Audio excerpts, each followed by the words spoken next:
La RDC continue à vibrer au rythme de la campagne électorale pour les élections du 20 décembre prochain. Madame, Messieurs, nous sommes là pour décortiquer l'actualité de la semaine dans votre magazine Info 7. Info 7 reçoit pour vous le secrétaire général du MDVC, Mouvement d'élite pour la démocratie et les vrais changements en République démocratique du Congo. Monsieur Augustin Bissimois est avec nous sur ce plateau. Bonsoir. Bonsoir madame. Un plaisir de vous avoir une fois de plus sur le plateau d'Info 7. Le plaisir est partagé madame. Et toujours avec une bonne mine et surtout que nous sommes pendant la période électorale. Non mais il faut seulement rendre grâce au Seigneur et lui dire merci pour tout ce qu'il continue à faire pour nous. Il nous assiste, il nous protège et donc nous disons merci à Dieu pour la santé qu'il nous accorde. Alors comme vous êtes en train de dire merci à Dieu, c'est déjà le mois de décembre, le dernier mois pour l'année 2023, un mois qui accueille les élections en République démocratique du Congo. Le MDVC, comment il s'y porte? Bien, le MDVC se porte très bien et pour l'information, n'est-ce pas, de nos auditeurs et téléspectateurs, l'MDVC est en train de soutenir avec beaucoup de sérieux la candidature du docteur Justin Moudekereza, et qui est candidat président de la République numéro 14. Et donc, nous sommes vraiment très très confiants et nous y travaillons avec beaucoup de rigueur et beaucoup de sérieux. C'est un mouvement d'élite pour la démocratie et les vrais changements, je le disais tantôt, et aujourd'hui, le MDVC se trouve dans combien de provinces du pays? Oui, créé depuis 2019 et légalisé depuis 2020, le MDVC, pour l'instant, dans sa phase d'implantation, est répertorié sur 23 provinces. 23 sur le 26? Tout à fait. Et quelles sont ces 3 provinces qui vous manquent? Bon, jusque-là, on n'a pas réussi à implanter au niveau de Olomami, on n'a pas réussi au niveau de Bazouélé et Mongala. Ce sont là les 3 provinces jusque-là qui nous restent. Et qu'est-ce qui vous a manqué? Non, mais écoutez, vous savez, quand le parti a été créé en 2019, quand vous avez seulement 4 ans pour implanter les partis, et ce n'est pas fait à tout le monde. D'ailleurs, il y en a qui nous félicitent parce qu'il y a des partis qui sont là depuis 10 ans, 15 ans, mais qui ne sont à Kinshasa. Mais nous seulement, avec 3 ans sur le terrain, nous sommes déjà dans 23 provinces et beaucoup nous félicitent par rapport à ça. Je croyais que vous-même, vous auriez aussi dit félicitations pour ces exploits. Mais bon, ce n'est pas fait aussi à tout le monde de complimenter les autres. Voilà, eh bien, je ne connais pas vraiment du tout la santé de votre parti, donc je ne peux pas m'attarder de le dire. Le MDVC, il y a déjà quand même autant de partis qui existent. MDVC dans l'opposition, c'est ça? L'MDVC est à l'opposition extra-parlementaire. Extra-parlementaire, et dites alors à la population pourquoi c'est une opposition extra-parlementaire? Bien, en vertu de la loi portant statut de l'opposition, en son article 2, il est accepté que la RDC a l'opposition parlementaire et l'opposition extra-parlementaire. Pourquoi extra-parlementaire? Parce que créé après les élections chaotiques de 2018, et donc le MDVC n'a pas de députés au sein du Parlement, il n'a pas non plus d'animateurs au sein des institutions, c'est-à-dire étant à l'extérieur des institutions, on l'appelle comme ça opposition extra-parlementaire, différemment du FCC d'ensemble et bien d'autres qui sont à l'opposition parlementaire parce qu'ayant des animateurs au sein des institutions. Au sein des institutions, notamment les parlements. Alors le MDVC aujourd'hui engagé dans ce processus électoral, qu'est-ce qui vous a poussé à vous engager sur ce chemin du processus électoral en alignant notamment un candidat à la présidentielle de 2023? Bien évidemment, il y a beaucoup de raisons. D'abord, la précarité dans laquelle se trouve notre pays sur le plan de son développement. Des deux, il y a un appel que le président Tshisekedi avait fait un moment lorsqu'il a dit qu'il se pose un problème de pilotage et de coordination. Il a justifié cela par le fait que tous les projets financés par le gouvernement n'aboutissent pas parce qu'il s'est posé un problème de coordination, n'est-ce pas, et de pilotage.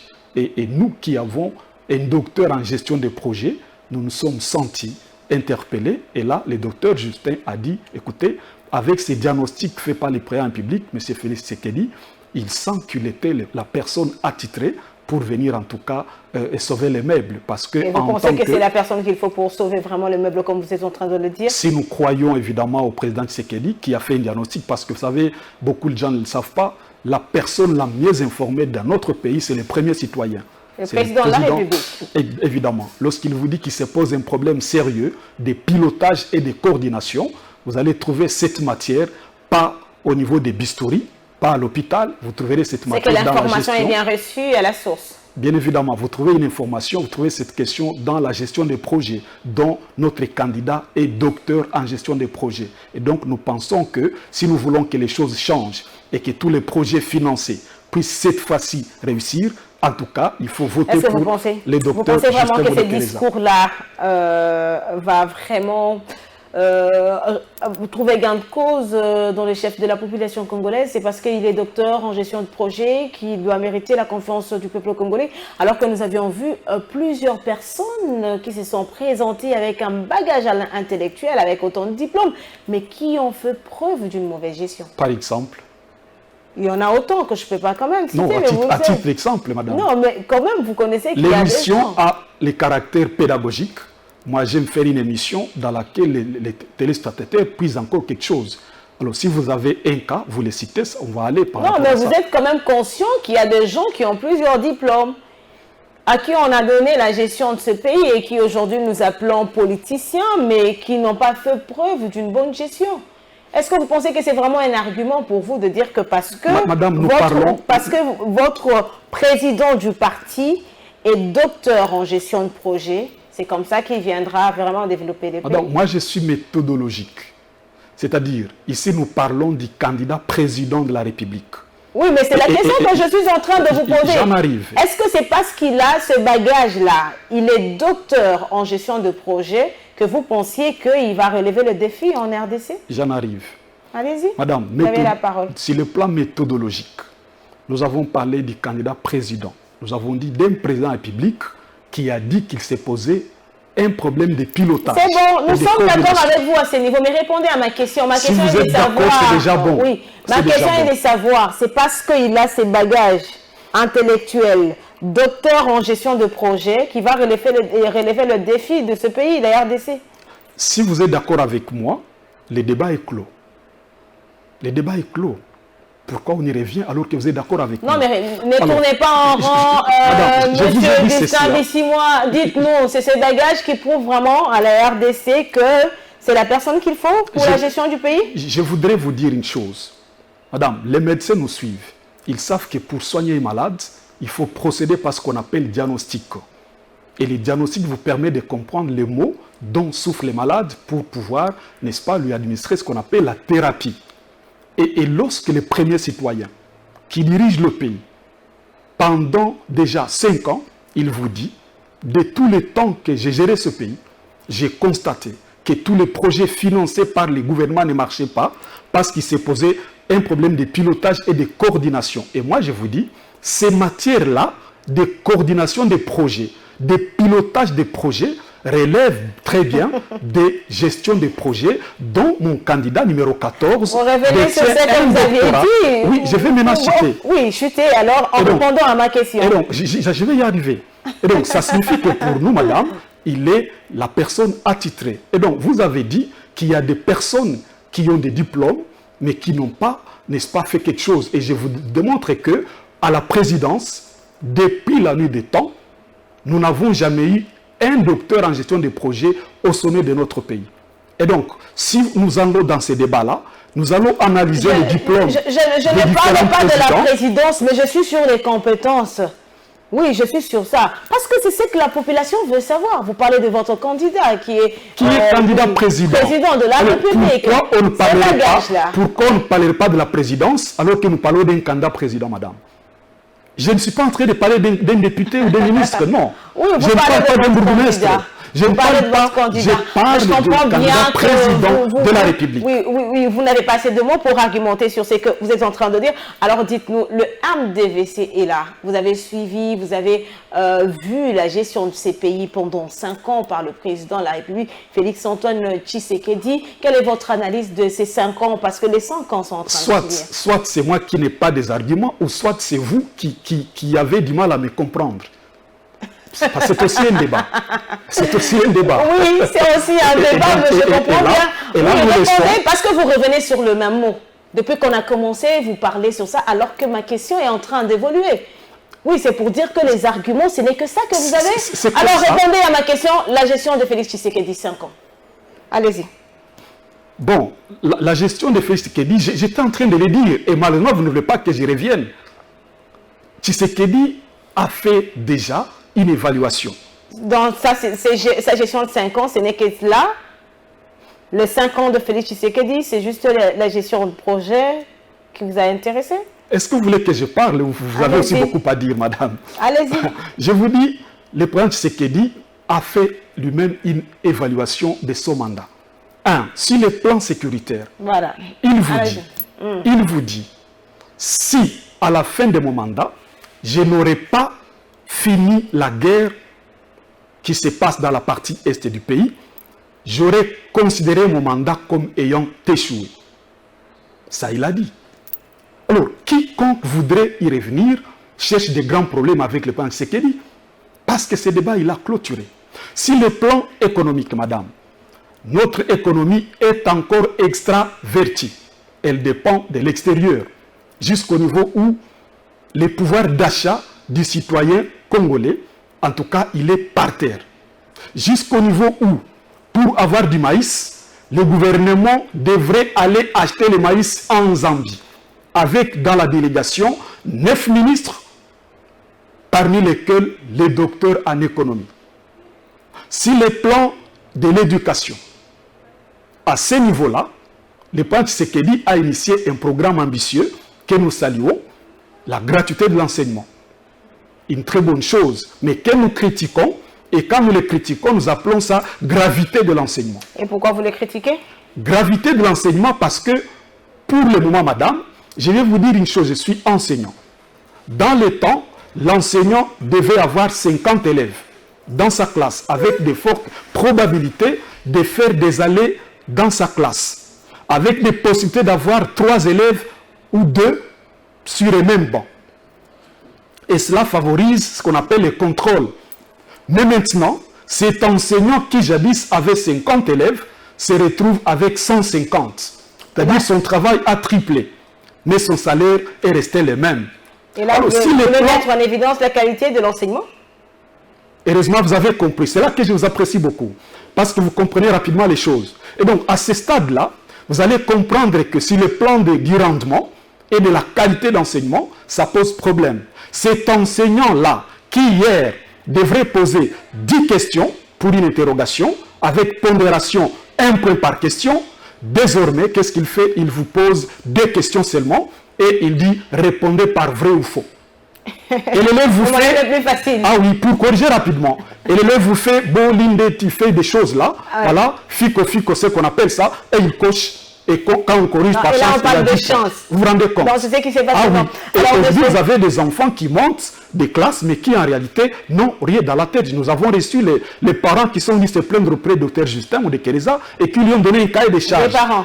Des parents. Ok, vous avez ce cahier de charges ici? Bien évidemment. Ok, attends. On va y revenir. On prend d'abord ce premier dossier de notre rendez-vous de la semaine et nous allons poursuivre avec ces débats. Merci.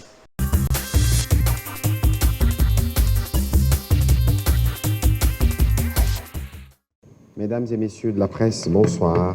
C'est sous le thème bilan économique et perspectives que le ministre des Finances Nicolas Kazadi et celui de la communication et médias Patrick Mouyaya ont présenté face à la presse le bilan chiffré de l'action gouvernementale. Dans son discours, le patron des finances congolaises a évoqué les principales avancées du cadre macroéconomique de 2018 à 2023, notamment la croissance économique, le niveau d'inflation, le taux d'échange, la réserve d'échange et le budget.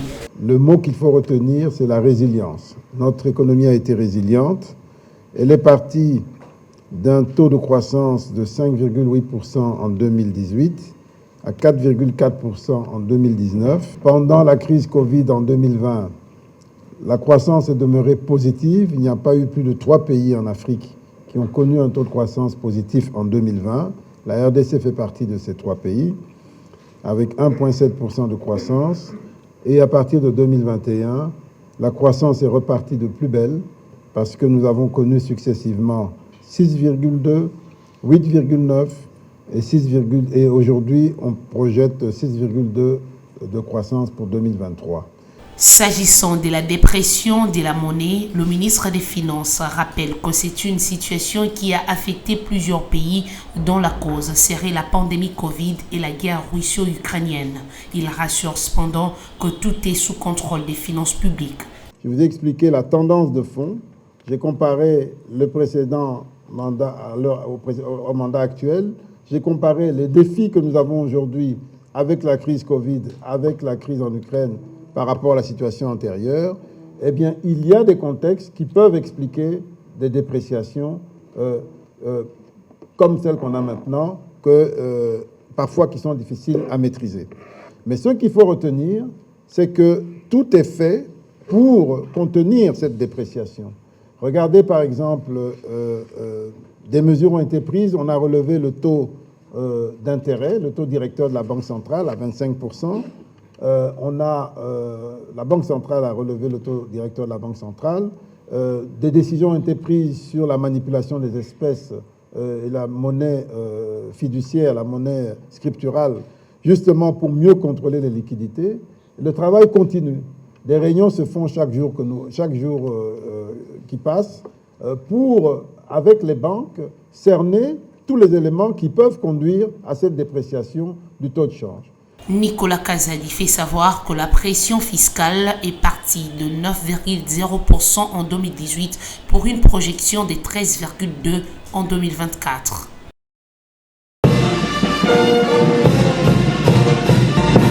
Des prix remis aux femmes et hommes fervents serviteurs de Dieu pour leur apport à l'encadrement de la population congolaise. Une reconnaissance de la République octroyée au nom du chef de l'État Félix Antoine Tshisekedi Tshilombo par le chancelier des ordres nationaux, le général-major André Matute Zouloua. Le pasteur Barouti Kassongo Léonard s'est vu décerner la médaille d'or du mérite civique pour son implication dans la formation éthique de milliers de ses fidèles disséminés à travers la République pour leurs œuvres caritatives envers le pauvre au travers de la fondation Barouti et de la structure de la microfinance du même nom. La même médaille a été délivrée à 3 autres pasteurs de l'Assemblée chrétienne Barouti Tabernacle. Excellence, Monsieur le Président de la République, chef de l'État, pendant que le révérend Barouti est encore vivant, vous vous êtes dit que la République doit reconnaître ses mérites parce qu'à travers son ministère, vous et moi, avons constaté que les morts sont ressuscités. Les aveugles ont vu, les boiteux ont marché. 3 autres pasteurs ont bénéficié de la médaille d'argent du mérite civique. De médailles du mérite conjugal en or, en argent et en bronze ont été attribuées à plusieurs couples de pasteurs et fidèles de l'Assemblée chrétienne Barouti Tabernacle. Les hommes en uniforme doivent être à tout moment physiquement aptes. La pratique de sport par nos hommes en uniforme est devenue le cadet de leurs soucis. Toutes les infrastructures sportives existantes à l'époque ont disparu en lieu et place. Ces emplacements sont spoliés. On y a érigé des habitations anarchiques. Dès lors, quid de tous ces manquements? Cette question lancinante a inspiré un Congolais œuvrant sous les drapeaux et soucieux de voir les choses redevenir à la normale. Il a ainsi creusé dans son cerveau pour en faire une étude scientifique approfondie et l'objet de sa thèse de doctorat. En sentant alors directeur général du corps de santé de l'armée nationale, cette question taraudait déjà l'esprit du docteur Gilbert Kabanda, le ministre de la Recherche scientifique et innovation technologique, au regard de l'intérêt que revêt cette préoccupation pour la vie des FARDC, a dû rehausser personnellement de sa présence à cette séance des soutenances de thèse de doctorat. Le docteur Gilbert Kabanda explique ses motivations.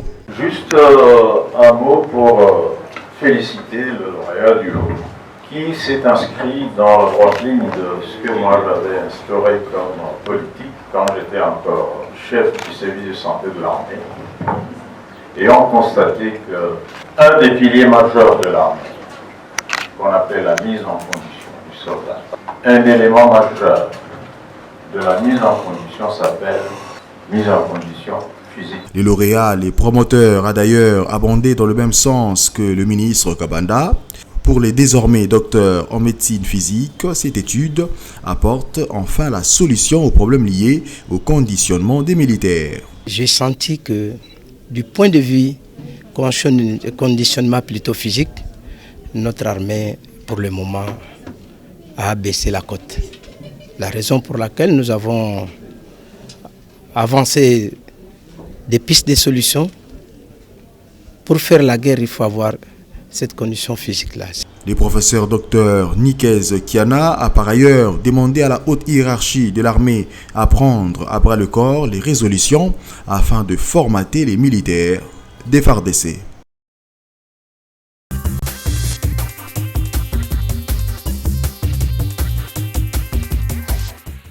Gratuité de l'enseignement des bases, on était en train de parler de cette gratuité. Monsieur Augustin Bissimois, alors selon vous, qu'est-ce qui devait être fait avant? Parce que vous dénoncez la qualité, tout en saluant le respect de cette disposition qui est garantie par la Constitution du pays. Alors, qu'est-ce que le MDVC aurait bien voulu voir l'actuel régime faire? Bien, au fait, vous savez, ce projet, c'est un très bon projet pour la République. Mais malheureusement, la manière dont ça a été exécuté, c'était une manière publicitaire. C'est-à-dire qu'on voulait à tout prix avoir, n'est-ce pas, des résultats rapides pour plaire à la population. Malheureusement, on a oublié que c'est un secteur très sensible. C'est un peu comme un médecin qui est en train de passer à l'intervention chirurgicale. Par jour, il vous fait 5. Et ceux qui attendent se plaignent. Ils disent, mais pourquoi seulement 5? Et finalement, vous avez quelqu'un qui arrive et qui lui pense qu'il peut en faire 20 par jour. Et les gens vont dire, voilà, on applaudit. On oublie qu'on peut le faire, on peut faire 20 fois comme ça, mais malheureusement, mal fait. Et c'est un danger, n'est-ce pas, contre la santé des patients. Donc c'est comme ça que secteurs comme le secteur de la défense, en tout cas, on ne s'amuse pas quand on est dans ces secteurs-là. Et donc, pour nous, au niveau du MDVC, nous aurions dit d'abord nous rassurer que les infrastructures sont là. C'est-à-dire... Donc, ça devait être la première étape. En principe. Mais le régime Tshisekedi est allé avec les deux étapes au même moment. Ce n'était pas une bonne stratégie? Non, c'est un risque parce que aujourd'hui, on a un problème de qualité d'enseignement parce que le temps que vous construisez, les autres sont en train d'apprendre et mal, malheureusement. Et après, vous pouvez, là maintenant, vous pouvez rejoindre ce que je disais avant, en ce qui concerne la qualité de diplôme. C'est un peu ça. C'est un peu ça, évidemment. Désormais, oui. Désormais, oui. Parce que après 20 ans, la qualité de citoyen qu'on aura, ça sera une qualité dangereuse. Entre-temps, au niveau de notre constitution, on vous dit que... Merci d'avoir reconnu ce que vous avez refusé il y avait quelques minutes passées.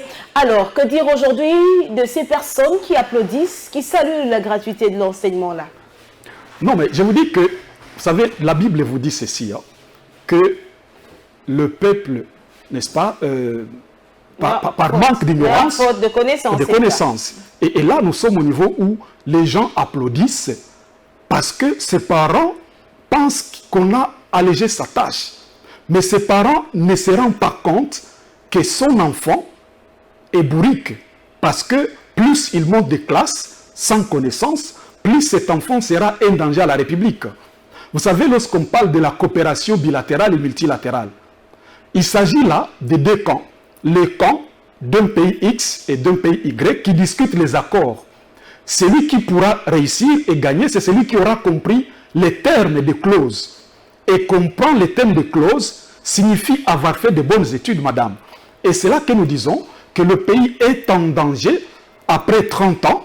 Alors, il sera dirigé par les personnes qui ont répondu à ma question, à celle de savoir que aujourd'hui c'est toute une jeunesse qui est en train d'être hypothéquée.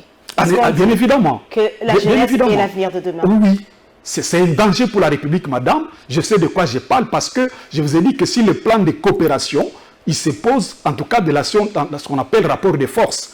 Si le plan de capacité, si vous ne comprenez pas les clauses ou les termes de clauses, vous signez des accords que vous ne comprenez pas. Et là, ça va être un danger pour la République. Augustin Bissimois, 5 ans pour Félix Tshisekedi. Fallait-il attendre autant de choses aujourd'hui? Il y a des gens qui parlent de plusieurs choses, de gauche à droite, ce que Félix Tshisekedi devrait faire. Vous, en 5 ans, qu'est-ce que Tshisekedi pouvait bien faire? La Constitution donne au président de la République un mandat de 5 ans renouvelable une seule fois. Ça signifie que les législateurs savaient que pour un mandat de 5 ans, on est capable de faire quelque chose de consistant. Si on connaît réellement les problèmes auxquels on va faire face. Malheureusement pour l'UDPS a semblé n'avoir pas travaillé sur ça en amont. C'est comme ça qu'il y a des tâtonnements. Nous, il y a des tâtonnements. Il y a des tâtonnements. Et le pays était dans quelle situation quand Tshisekedi a pris le pouvoir? Non, madame, quand on cherche le pouvoir, on est censé connaître tous ces problèmes-là. Et quand on prend le pouvoir, on sait que le mandat est de 5 ans. Mais on parle d'un trou qui était profond. Non, madame, ça c'est des faux fuyants. Des faux fuyants. C'est des faux fuyants, des gens qui veulent justifier à tout prix leur échec. Les trous étaient profonds, oui, mais vous avez pris le mandat de 5 ans et vous avez estimé que dans 5 ans, vous devriez faire quelque chose. Madame, regardez un peu les promesses de Tshisekedi. Quelles promesses, par exemple? Dites-nous. Tshisekedi vous dit que à la fin de son mandat, il aura déjà mis fin à la guerre dans la partie Est. Où est-ce que nous en sommes aujourd'hui, madame? Bien au contraire, nous sommes en train de sous-traiter notre armée, notre défense, notre sécurité. On ne peut pas sous-traiter la sécurité de son pays. Donc ça, c'est une promesse qui n'a pas été réalisée? Bien évidemment. Ok, une deuxième? Le président Tshisekedi va vous parler des kilomètres de routes qu'il va asphalter. Aujourd'hui, en tout cas, si vous réalisez très bien, nous avons fait des enquêtes, il n'est même pas à 100 km asphaltés. C'est toute l'étendue, j'ai toutes les données, je peux vous les amener à la prochaine émission. Vous êtes sûr? Très sûr même, je sais de quoi je parle. Même le projet 145 territoires n'a rien fait? Non, mais là encore, n'allez pas sur ces débats-là. Ça va vous éclabousser. Ces débats-là... Vous dites en tant qu'opposant ou vous dites en tant que citoyen? Parce que les opposants sont toujours habitués, bon, pour la plupart, selon certains observateurs, on estime qu'ils sont dans une démarche de ne pas reconnaître les efforts. Madame, par respect aux téléspectateurs, programmons une émission prochaine où nous allons présenter l'image de toutes les routes nationales. RN 1, 2, 3, on va zéro trou. Je vous dis ceci. Ce sont les infrastructures. Non, moi je parle de routes d'intérêt national. Des routes, merci pour cette précision. Des routes d'intérêt national. Et donc, la prochaine émission a accepté que nous puissions vous présenter l'état actuel de toutes ces routes-là. Mais brièvement, qu'est-ce que les Congolais devront retenir en attendant cette émission? Brièvement, ils vont retenir que si le plan infrastructure, c'est un échec. C'est un échec patent. Aujourd'hui, madame, on n'a aucune province qui communique avec l'autre par voie routière. Je sais de quoi je parle et je suis sérieux. Une autre promesse? L'autre promesse, madame, le président Tshisekedi vous a parlé d'Allemagne d'Afrique. Mais quand vous visitez ce pays, je sais que vous visitez beaucoup de pays. Je sais. Mais vous avez, madame, les clichés de ce pays aujourd'hui. Et lorsqu'on parle d'Allemagne... C'est pas l'Allemagne de l'Afrique? Je ne sais pas, quand on promet, on a quoi en tête? Je ne sais pas, on fait allusion à quoi? Madame, aujourd'hui, on vous a dit que chaque policier aura sa voiture et sa maison. Ça, c'est les promesses du président Tshisekedi. Une autre promesse? Que s'il a le pouvoir. Tshisekedi a promis que les citoyens congolais mangeront à sa faim. Aujourd'hui, même le maïs ici, il faut aller acheter en Zambie. Aujourd'hui. Madame, qu'est-ce que la Zambie a fait pour avoir le maïs? Qu'est-ce que la Zambie a fait? Sur le plan de potentialité, la Zambie n'est pas citée parmi les pays qui ont, n'est-ce pas, des terres arables. Nous en avons 80 millions, madame, d'hectares. Mais j'ai suivi Nicolas Kazadi avant-hier. Vous venez de le suivre ici. Oui. Il a dit votre réaction aussi en ce qui concerne la dépréciation. Voilà. Au niveau de la dépréciation, comment ils ont justifié ça avec les porte-parole du gouvernement? Ils ont dit qu'on ne peut pas baisser les taux de dollars parce qu'on ne produit pas localement. Madame, est-ce qu'en 5 ans, C'est vrai, mais je me dis ceci. Est-ce que c'est Justin Moudekereza qui les a empêchés de produire, madame? Dans 5 ans, madame... Ils ont commencé quelque part. Dans 5 ans... commencé quelque part, surtout dans l'agriculture avec les messieurs. Mais c'est à vous maintenant de nous le dire comme journaliste. Moi, je vous dis, je ne sais pas où ils ont commencé, par où. C'est à vous maintenant de nous dire, ils ont commencé par où? Parce que maintenant, là, vous êtes ma contradictrice. Dites-moi, donnez-moi les éléments. Et donc, Nicolas vous dit ceci, qu'on ne peut pas baisser les taux de dollars parce qu'on ne produit pas. C'est-à-dire, à la fin du mandat, un régime donné justifie le fait qu'on ne peut pas baisser les taux de dollars parce qu'on ne produit pas. Qui les a interdits de produire, madame? Mais là, on parle d'une situation qui n'est pas seulement en RDC, une situation mondiale. Vous avez suivi, non? Mais non, quand vous achetez le maïs en Zambie, la Zambie n'est pas sur la planète Terre.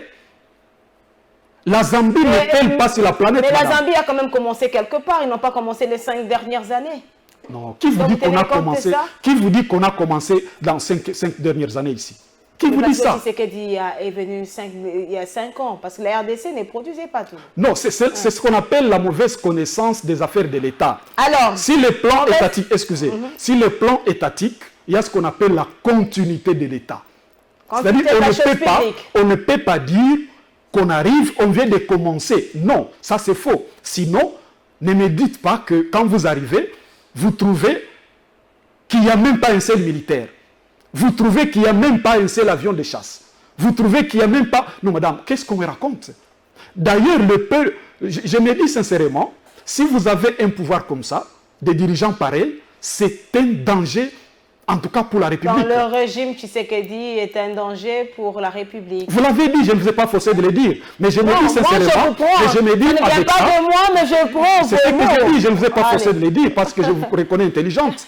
Je connais que vous voyagez beaucoup et vous connaissez comment... Alors, c'est pas là le problème. Est-ce que le MDVC ne connaît pas les actions positives posées par ce régime? Tout est noir? Je vous ai dit que si le plan de l'éducation. Oui, on a parlé de l'éducation. Nous avançons. Nous saluons le fait qu'ils ont amorcé ce programme, quoique mal amorcé. Oui, ça c'est bon, mais un autre point... Mais c'est fini, madame, c'est tout. C'est tout ce que vous avez vu dans les 5 ans. C'est tout, il n'y a plus rien, il n'y a rien. Qu'est-ce que vous voyez? Madame, vous connaissez... Non, moi je vous dis, oui, en dehors de ça, je ne sais pas vous dire autre chose. Je ne vois rien. Alors, merci. Madame, messieurs, prenons un autre dossier de notre rendez-vous de la semaine, Info 7.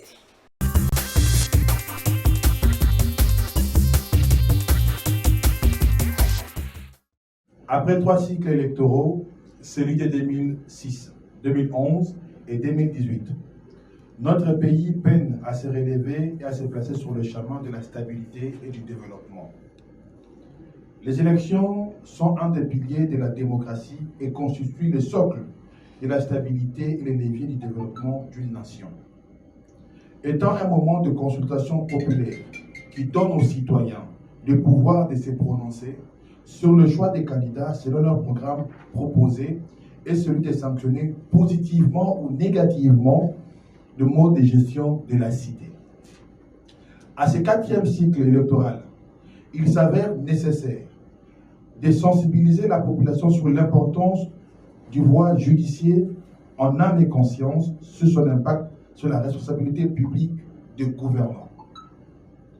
L'expérience des 3 cycles électoraux passés a montré que certains candidats essayent d'acheter les votes d'une population paupérisée en leur offrant des présents plutôt qu'à mettre en avant les projets de société innovants. Ces présents offerts pendant la campagne électorale influencent les votes des électeurs. C'est ainsi. Le consortium Le Congo n'est pas à vendre, CENPAV, dans sa lutte contre toute forme de corruption, lance la campagne citoyenne « Ma voix n'est pas à vendre ». Pour créer au sein de la population une conscience collective sur l'importance du vote et son impact sur le débat public pour un Congo paisible et prospère. Cette campagne a pour objectif 1. Améliorer la compréhension des enjeux du processus électoral au sein de la population, améliorer la compréhension des enjeux du processus électoral au sein de la population. Amener la population à faire un vote judiciaire basé sur un programme innovant et non sur les présents reçus. C'est un mouvement inhabituel au siège de la cité située dans la commune de la Gombe. Ces jeunes du parti au pouvoir exigent la réhabilitation d'Augustin Ngumbi. Au rendez-vous, des sifflets, des cris et chants de soutien au directeur coordonnateur de l'organe de gestion CITES.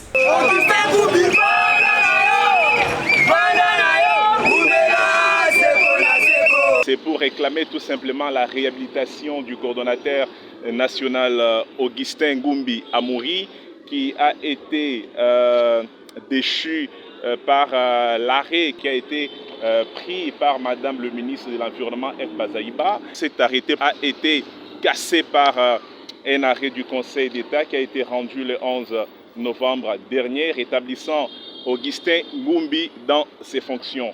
Alors, il s'est passé une double cérémonie ce lundi, c'est-à-dire que Ngumbi Augustin, qui a été déchu illégalement par le DG qui est en place, qu'on appelle M.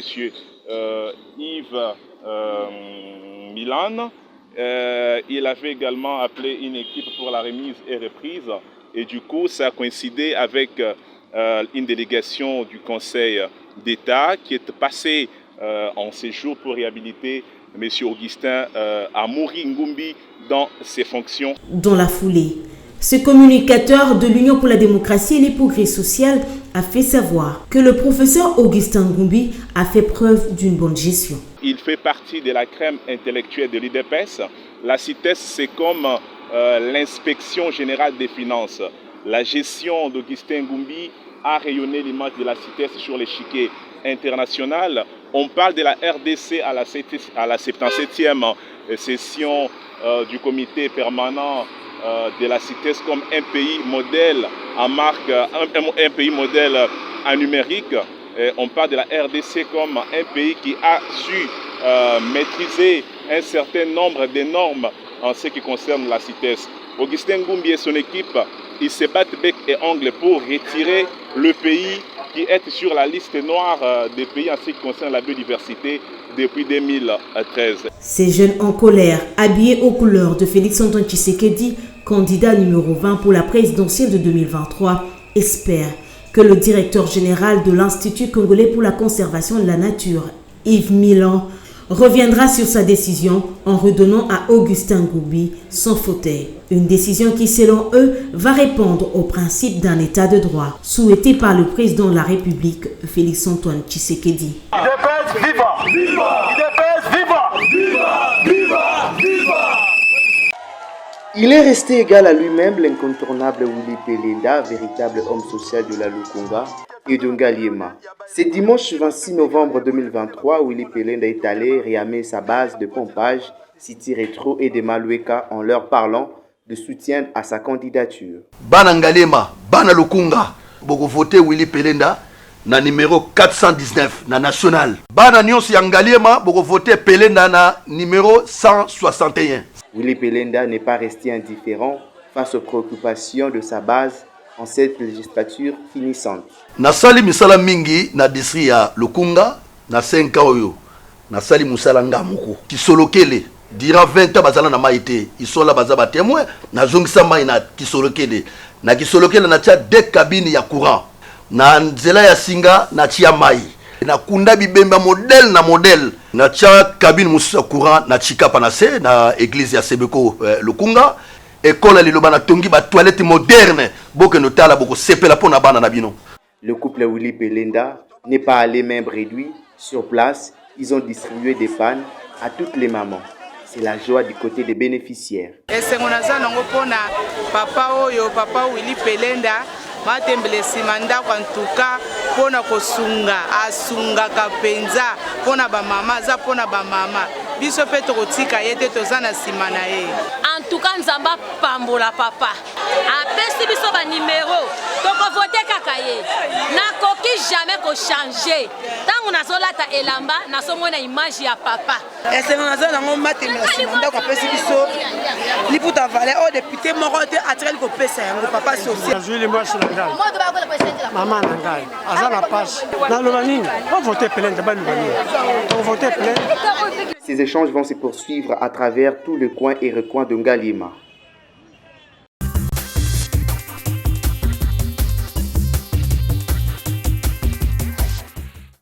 Élection en République démocratique du Congo. Le Congo n'est pas à vendre vient de lancer la campagne Ma voix n'est pas à vendre. Augustin Bissimois, comment est-ce que vous trouvez cette initiative et surtout que le Congo n'est pas à vendre dit que les présents, que les candidats donnent influence le vote des électeurs? Bien évidemment, c'est une très bonne campagne parce que vous savez, le plus souvent, on a un problème d'éducation civique électorale. Et quand nous voyons des gens qui ne prennent pas l'initiative, nous disons c'est pour aider notre population. Vous donnez aussi des présents? C'est-à-dire que quand on dit ma voix n'est pas à vendre, c'est pour moi, je salue cette campagne-là parce que l'on ne peut pas acheter la voix. C'est-à-dire on donne la voix sur fond d'un programme. L'électeur est convaincu de ce que pourra faire les candidats. En ce moment-là, il donne sa voix. Alors vous ne donnez pas des présents? Non, c'est-à-dire que nous, le MDVC, notre candidat, est en train de dire qu'est-ce qu'il va faire pour la population s'il est élu. Il se limite à ce niveau-là. Il n'est pas dans cette histoire de remettre l'épargne pour corrompre les morales des électeurs. Chapeaux. Il n'est pas dans ça. Il n'est pas dans ça. Parce que déjà, si le plan idéologique, notre parti, quand il vous dit mouvement d'élite pour la démocratie et les vrais changements, ça veut dire qu'il faut d'abord commencer nous-mêmes par prêcher par l'exemple. C'est comme ça que nous, au niveau du MDVC, dans toute la campagne du docteur Justin, les tickets gagnants, numéro 14, on ne donne pas de l'argent, on ne donne pas d'épargne, on ne donne pas de polo, ni de képi, il n'y en a même pas. On parle seulement des idées et des grandes idées cette fois-ci. Donc c'est et le MDVC a aussi aligné d'autres candidats au niveau national, provincial? Bien évidemment. Bien évidemment, on a aligné beaucoup de candidats. Combien au total? Et jusque-là, le MDVC a aligné au niveau national 175 candidats et 300 au niveau provincial, et ainsi de suite. Donc, à travers la RDC. Tout à fait. Alors, vous avez vu ce député qui se réjouit d'avoir construit des toilettes, avoir fait autant de choses dans sa circonscription électorale. Augustin Bissimois, vous êtes pour le vrai changement. C'est ça, pas les changements, mais les vrais changements. Quel est le travail d'un député? Bien évidemment, le travail d'un député, c'est de voter les lois et de contrôler l'exécutif. Les députés travaillent dans une chambre qu'on appelle chambre haute du Parlement ou chambre basse, parce que le Parlement, dans notre pays, est bicaméral. Il a deux chambres, et là vous avez les députés et les sénateurs, selon qu'ils sont dans ces chambres-là. Et le rôle du Parlement, c'est de voter les lois, légiférer et de contrôler l'exécutif. Mais lorsque déjà les députés estiment qu'il a construit des routes, où il a donné de l'eau, des toilettes, j'ai vu, et c'est le député-là qui vous dit qu'il a donné du courant. J'ai beaucoup travaillé pour mon peuple, voilà. J'ai fait pour ma population. Vous vous rendez compte? Et il n'est pas le seul, c'est pratiquement les discours que tous ces anciens députés et ceux-là qui ne sont pas députés ont auprès de la population. Même, vous vous rappelez même que le président Tshisekedi qui aurait dit nous apporter les changements, lorsqu'il a été au Parlement, je crois, l'année passée, devant les deux chambres réunies en congrès, non, l'année antérieure, il a dit « Je vais ajouter vos émoluments parce que je sais que vous avez beaucoup de sollicitations au niveau de la cité, parce que vous intervenez beaucoup sur le plan social. » Vous vous rendez compte que le chef de l'État tient un tel langage?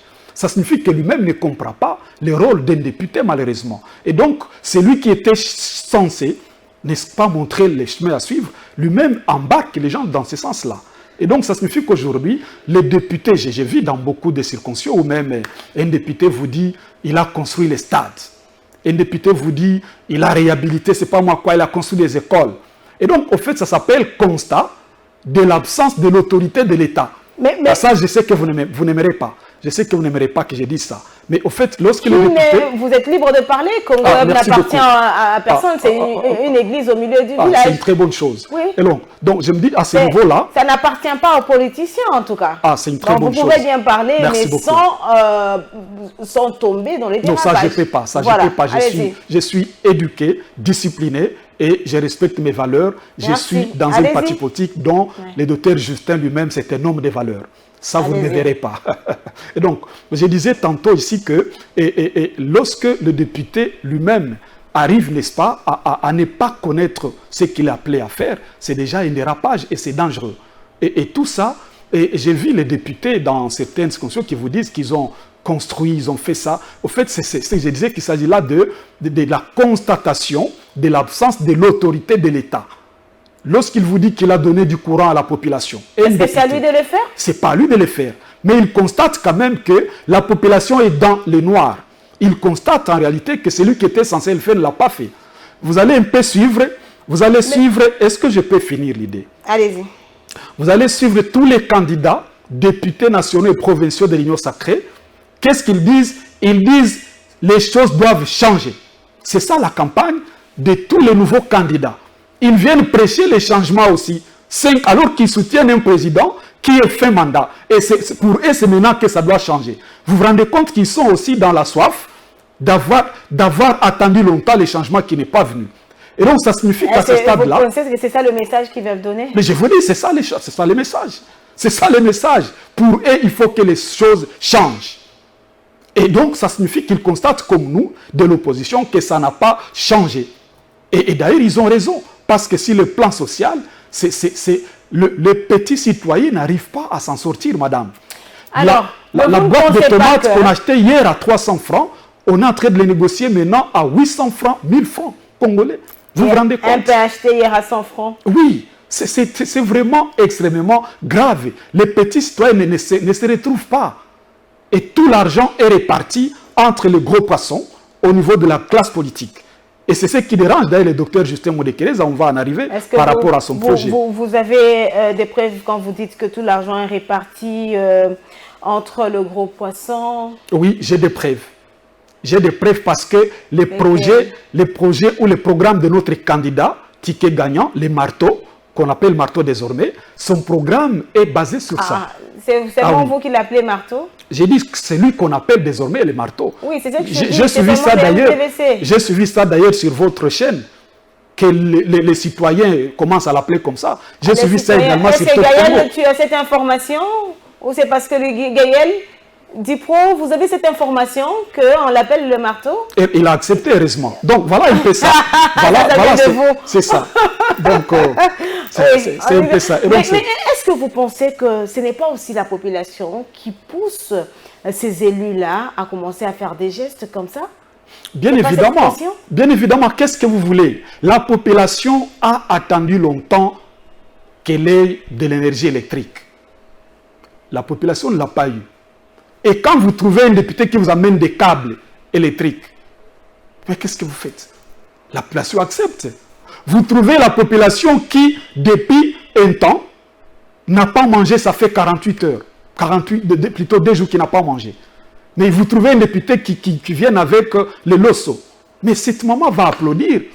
Ce fait, on est dans une précarité, dans une pauvreté indestructible. Est-ce que ça doit être une pression sur cette population pour donner la voix à cette personne? Malheureusement, non. Parce que ça s'appelle renversement des valeurs. Mais qu'est-ce que vous voulez qu'on fasse? Vous voulez qu'on fasse quoi? Vous avez un régime, un pouvoir qui prive à la population, n'est-ce pas, le bien-être, c'est-à-dire le minimum possible. Et ces dirigeants-là, ces taillent de gros morceaux, lors de la campagne, ils amènent des pagnes. Et que fait le vrai changement, le MDVC? Qu'est-ce que vous faites pour que cette valeur ne soit pas perdue? Bien, là c'est beaucoup de temps. Et si vous voulez qu'on parle déjà du programme du candidat Modekereza Lemato. D'abord, par rapport à cette question, dites juste un mot. Qu'est-ce que vous faites? Parce que le besoin est là. La population, les candidats qui amènent des présents. Et vous êtes le vrai changement, quand vous voulez qu'on vous appelle. Le vrai changement. Voilà. Alors, qu'est-ce que vous faites? Je vous donne un exemple. Il y a un programme qu'on est en train d'inventer aujourd'hui à Kinshasa. Le régime est en train de dire aujourd'hui qu'il y a la gratuité de la maternité. Et nous pensons que votre mari, s'il a un bon salaire, il paie seul la maternité de sa femme, madame. Mais pourquoi on applaudit cela? C'est parce que les citoyens n'ont pas d'emploi. On ne sait pas donner de l'emploi aux jeunes, on ne sait pas donner de l'emploi aux gens. Ça fait que ces jeunes-là, qui n'ont pas d'emploi, mais qui quand même, pour les besoins sociaux, il va se marier. Et lorsqu'il se marie, maintenant sa femme va porter la grossesse. Et parce qu'il n'a pas d'emploi, décidément, il va applaudir parce que quelqu'un a payé pour lui la maternité. Vous vous rendez compte? Sur d'autres cieux, quand même, ça existe, non? Non, mais écoutez, vous savez, les autres, il y a ce qu'on appelle les besoins sociologiques. C'est-à-dire, on a d'abord fini les besoins qu'il faut, maintenant on recourt à cela. Mais quelqu'un qui n'a pas d'emploi... Ces besoins sont vraiment finis? Non, c'est ce que j'ai dit, sous d'autres cieux. Oui, je parle de d'autres cieux, parce que c'est ça, vous pensez que là, vraiment, les besoins sont finis? Non, c'est-à-dire, eux, ils savent commencer par les commencements. Mais nous commençons par la tête au lieu de commencer par les commencements. C'est-à-dire qu'aujourd'hui, je vous dis, madame, moi personnellement, je ne serais pas à l'aise que quelqu'un paye pour moi la maternité. Je ne serais pas à l'aise. Mais les autres applaudissent quand même. C'est ce que j'ai dit. C'est ce que j'ai dit. Pourquoi? Parce qu'ils n'ont pas eu une autre solution. La solution était que les citoyens aient un emploi décent. Et s'il a un emploi décent, il paye lui-même la maternité de sa femme. C'est ça. Mais par manque du mieux, on se contente de ce qu'on a. C'est ce que je t'avais dit la fois passée. Donc, Madame, messieurs, prenons maintenant ce dossier, le 3e de notre rendez-vous de la semaine.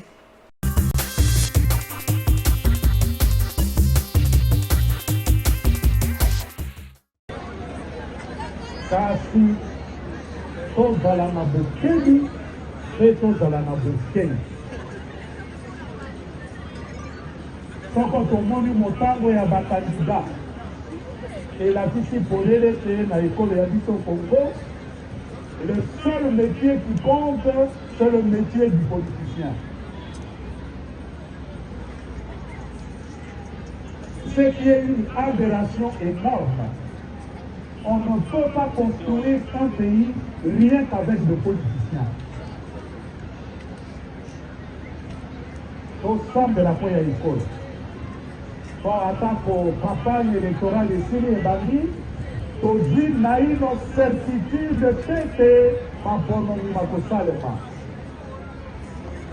Ils sont au nombre de 4 tombés dans les filets de la police nationale congolaise pour production de fausses cartes d'électeurs à l'antenne de la Commission électorale nationale indépendante Gombe.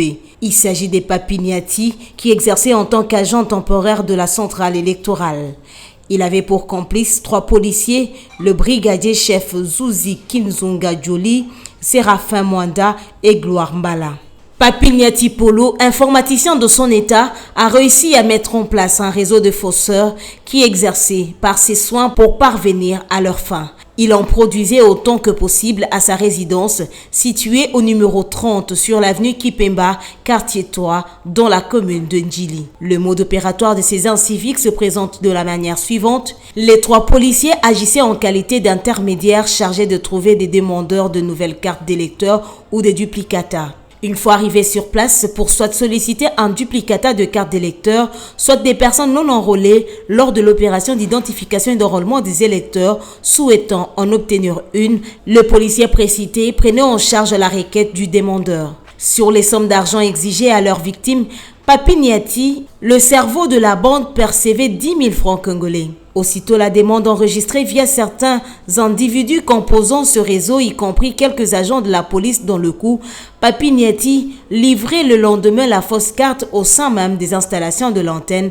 donnant l'illusion d'une vraie pièce authentifiée par la Commission électorale nationale indépendante. Ces inciviques photographient les requérants à l'aide de leur téléphone portable avec leur identité qu'ils faisaient parvenir immédiatement à Papiniati. Ce dernier disposait de tous les intrants pour produire ces fausses cartes. Les matériels utilisés par ces fausseurs est composé de 3 imprimantes utilisées par la centrale électorale en 2017, un ordinateur avec une maquette de la carte d'électeur conçue et préinstallée. Dans son mode opératoire, le chef de bande ne changeait que les données en produisant en un tour de main ces fausses cartes d'électeurs. Notons par ailleurs que selon la Commission électorale nationale indépendante, les électeurs porteurs de ces fausses cartes fabriquées avec les moyens de bord seront incapables de voter le 20 décembre prochain. Après son séjour à Kindu, qui a été un très grand succès, malheureusement endeuillé par l'assassinat du président de la jeunesse de Ensemble pour la République de Maniema, feu maître Dido Kakisingi, le président Moïse Katumbi, candidat de la plateforme Kongoya Makassi, a continué sa tournée dans le Katanga, notamment à Kalemu, Momba et Kamina. Aujourd'hui, il est dans les Sankoro, où il a atterri depuis quelques heures à Lotcha. Dans la matinée d'aujourd'hui même, il était à Kindu pour présenter ces derniers hommages à notre martyr, feu Maître Dido Kakisingi. Par ailleurs, cette semaine a été caractérisée par l'annonce de la mission d'observation électorale de l'Union européenne, sur laquelle elle a annulé sa participation à l'observation du processus électoral, dès lors que les moyens techniques d'observation lui permettant de faire remonter de manière crédible les données lui ont été refusés par les services de sécurité. Tout ceci permet de conclure que des obstacles délibérés à la transparence électorale sont activement mis en place et exécutés sans atermoiement. Nous dénonçons les manœuvres du gouvernement qui ont contraint l'Union européenne à annuler sa mission d'une importance capitale pour la crédibilité du scrutin.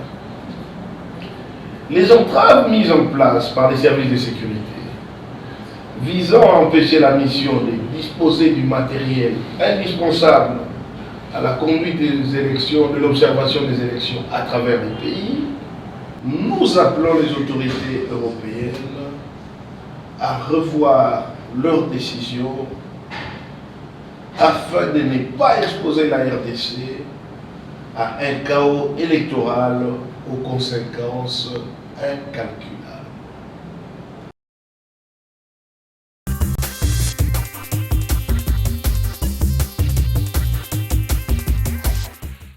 Alors, Augustin Bissimois, votre réaction? La police a mis la main sur certains individus qui procédaient donc à la délivrance frauduleusement, à la délivrance de duplicata, de cartes d'électeurs et qui sont aujourd'hui attestés fausses par la CENI.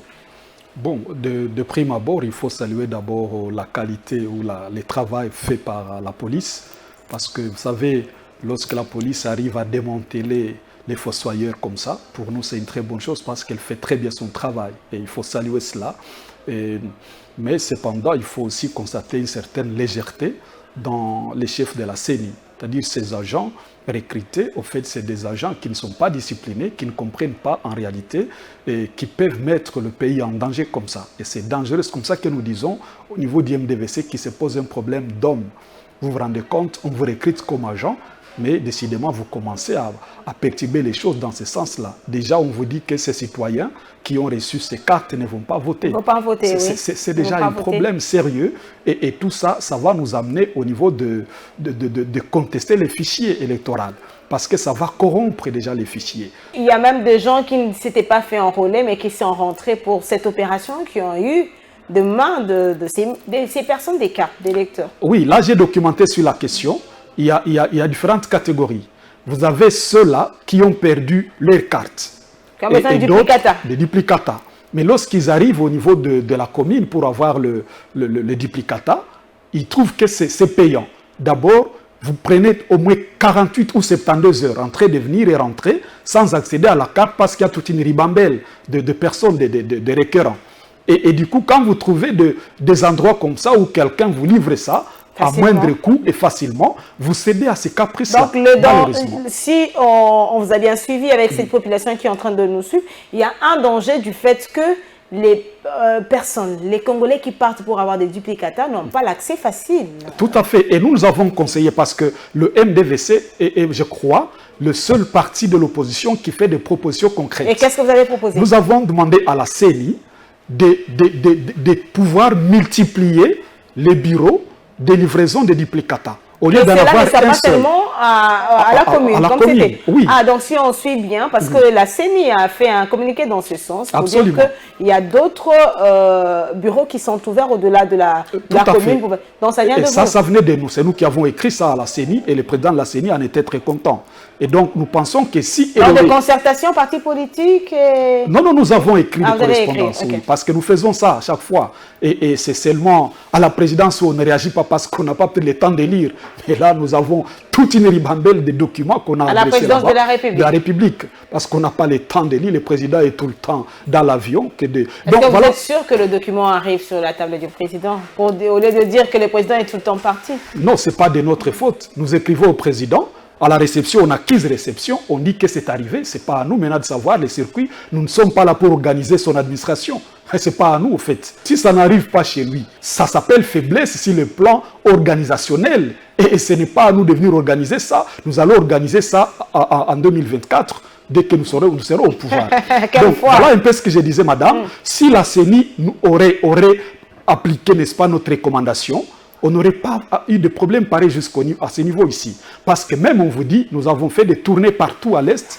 Vous avez beaucoup de citoyens qui ont eu du mal à accéder, n'est-ce pas, à ces duplicata-là. C'est-à-dire que c'est un problème sérieux. Nous ne savons même pas où on va voter comment. Nous ne connaissons pas nos électeurs. Les électeurs qui ont des cartes effacées n'accèdent pas facilement aux duplicata. Donc tout ça, c'est encore des problèmes. Mais la CENI est en train de délivrer quand même des duplicata. Et vous avez dit quand même, oui, quand même. Vous avez dit quand même, elle est en train de délivrer malgré elle, mais à pas de tortilles, ce qui fait qu'on n'a pas encore réussi à... Même le président Tshisekedi, lorsque nous avons été en réunion de tous les candidats présidents de la République, parce que j'avais accompagné l'aigle, le candidat Moudekereza Justin, et le président Tshisekedi avait aussi... Il avait aussi décrié cela. Ben oui, mais quand on aime quelqu'un, on lui donne beaucoup de sobriquets. C'est comme ça qu'à l'époque, quand on avait beaucoup aimé Fati, on l'a appelé béton. Mais on s'est rendu compte petit à petit, c'était un béton en argile, malheureusement. Et donc, vous l'avez appelé aussi béton? Allez, au début, oui. Oui, vous l'avez appelé béton. Tout le monde avait cru à cet homme. Tout le monde avait cru en cet homme. Mais notre espoir est tombé en fumée. Hein? Mais oui, moi je suis sincère. Tout le monde avait cru en cet homme parce qu'on croyait au changement. Et on n'a pas vu ces changements, malheureusement. C'est ça la déception que tout le monde a aujourd'hui. Vous dites peuple d'abord. Vous dites état de droit. On arrête tout le monde, mais finalement, personne n'est en prison et l'argent n'est pas rentré. Et l'argent n'est pas rentré. Et l'argent n'est pas rentré au trésor public. Mais on nous dit que l'argent est rentré. Je ne sais pas. C'est à vous de nous le dire comme journaliste. Mais moi, je ne sais pas payer. Avant de prendre notre dossier, vous avez suivi le cardinal Fridolin Ambongo lorsqu'il parle des élections. Et il le dit clairement que le 20 décembre, il n'y aura pas élection. Votre réaction? Bon, c'est un citoyen congolais. Encore que la CENCO a des observateurs et qui sont en train de travailler sur ce terrain depuis très longtemps. Et c'est un partenaire fiable de la CENI. Alors, s'ils disent des choses comme ça, nous, et ça nous fait peur. Ça nous fait peur parce que lorsque... Ils ont été contredits par la CENI. Bon, nous voulons bien qu'ils contredisent. Les déclarations et tout autre, il y a un communiqué de la CENI qui contredisait. C'est une très bonne chose. Mais il ne suffit pas de contredire. Il faut aussi arriver, n'est-ce pas, à rassurer. Parce que la CENI a donné ses assurances. C'est ce que j'ai dit, madame. Il y a ce qu'on appelle déclaration de bonne intention. C'est une très bonne chose. Mais les assurances, c'est dans les faits. Ce n'est pas dans la bouche, ce n'est pas dans les déclarations. Et donc, si la CENI a rassuré, et nous disons, c'est une très bonne chose parce que nous sommes légalistes. Nous croyons aux élections le 20 décembre. Nous y croyons parce que nous sommes légalistes. Parce que la Constitution dit que le président est élu pour un mandat de 5 ans, renouvelable une seule fois. C'est que le 20 décembre, pour nous, MDVC, pas un glissement d'une seule seconde, madame. C'est ça, nous. C'est-à-dire, nous attendons les élections à bras ouverts. Et si la CENI a rassuré, nous applaudissons. Parce que le peuple se prépare, n'est-ce pas, à renouveler la classe politique. Est-ce que, comme certains, voyez-vous en la démarche de la CENCO, différentes sorties médiatiques, d'une démarche de contestation après les élections? Non, moi je ne voudrais pas aller dans ces débats-là. C'est-à-dire pour moi, je crois que les élections auront lieu. Et nous attendons les résultats et nous pensons réellement que ce sera des résultats qui doivent rassurer la population parce que tout le monde a vu comment les candidats sont en train de cycler ça et là. On voit qu'est-ce qu'on dit à X candidats. Nous voyons tout. Et donc, 2 mois après demain, en tout cas, tout le monde sait comment ça va se passer aujourd'hui. Bien. Nous ne voulons pas amener notre population déjà à commencer à créer, n'est-ce pas, des chaos. Non, on n'en a pas besoin. On n'a pas 2 pays. Nous avons le seul pays, la RDC. Il faut en réalité que nous puissions préserver la paix. Nous avons maintenant à faire des déclarations qui prônent la paix, qui pacifient au lieu de créer des histoires incendiaires. Et la CENI doit nous aider par rapport à ça. Alors, Madame, Messieurs, prenons cet autre dossier de notre rendez-vous de la semaine. Nous allons vraiment parler des descentes, des allocutions de différents candidats pour les élections de 2023.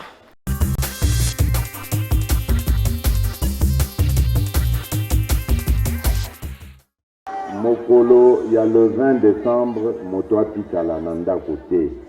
Bomoni le lombu le beti, mais biso to bangi en côté. Ezala pe bongo mokolo le 20 décembre.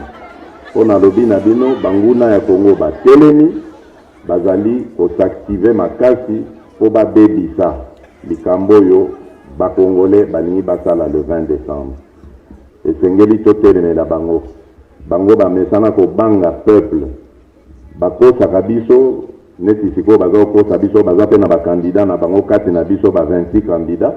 Bakandidat na bango pe bakoya na maloba kitoko bakoya kokosa kosa bino mais soki ka bopesi bango confiance bazuka bakamati mboka bake kotekela banguna bokeba bosala keba na eloko wana mboka na biso bazali koanvie yango makasi po bazwa yango esengeli bakabola bana Congo tozala na bomoko te tozala divize to bomanaka to swanaka bango baoya kolokota sikoyo biloko yo baza koluka na mboka na biso kasi esengeli totikela bango lisusu ngonga wana te totikela bango sunzela wana te bosunga ngai pe nayeba ndenge nini ya kosepelisa bino voilà nde mwa maloba mike nazalaki na yango na tondi bino su botondi na laki bino ete soki maponomi eleki na kozonga lisusu awa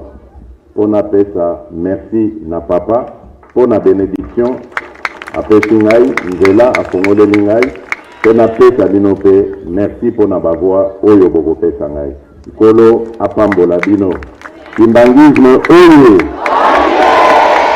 nkamba oye papa Simon Kimbangu Kiangani oye papa Simon Kimbangu Kiangani oye papa Simon Kimbangu Kiangani oye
Ici au nord Kivu, nous savons cultiver, nous savons élever les bêtes, nous sommes courageux,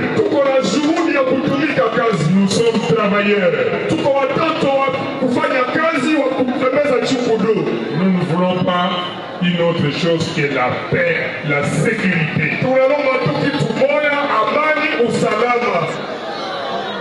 Et aujourd'hui, regardez, est-ce que vous avez la paix aujourd'hui? Est-ce que vous avez la sécurité aujourd'hui? Est-ce que vous savez numéro 10? Ils ont bravé la pluie, les militants et sympathisants du mouvement d'élite pour la démocratie et le vrai changement, afin d'écouter l'homme de la refondation de l'État et de rebâtissement d'un Congo pour tous, Justin Moudekereza Bissimois, candidat numéro 14. Ce dernier a démontré comment le Parlement a freiné le développement du pays. So tolingi kaka ko supprimer Parlement wana. Parce que moi ya kozala na Parlement oyo ezozwa mbongo ebele boye na peuple azo kufa na nzala parce que tozali na 500 députés plus 108 sénateurs. $21 000 fois 608. Pesibiso 12 768 000 $. 12 millions wana multiplié ango par 12. Et sali 153 216 000 $. 153 216 000 fois 5 ans ya mandat na bango. Pesibiso 766 80 000 $. Oyo eza presque $1 milliard. Bango bazwaka ba poche na bango. Sous une forte pluie, la population a prêté une oreille attentive au numéro 14 avec joie et patience. Au finish de sa propagande, Justin Moudekereza, numéro 14 à la présidentielle du 20 décembre prochain, s'est dit optimiste. Le président de la République avait dit à un moment donné que si les projets financés par le gouvernement n'aboutissent pas, c'est parce qu'il y a un problème de coordination et de pilotage. Et moi, je suis un expert en gestion de projets de développement. Je me suis senti la personne la mieux indiquée pour pouvoir sauver le peuple de ces malheurs qu'il a frappés et dans lesquels il vit depuis plusieurs décennies.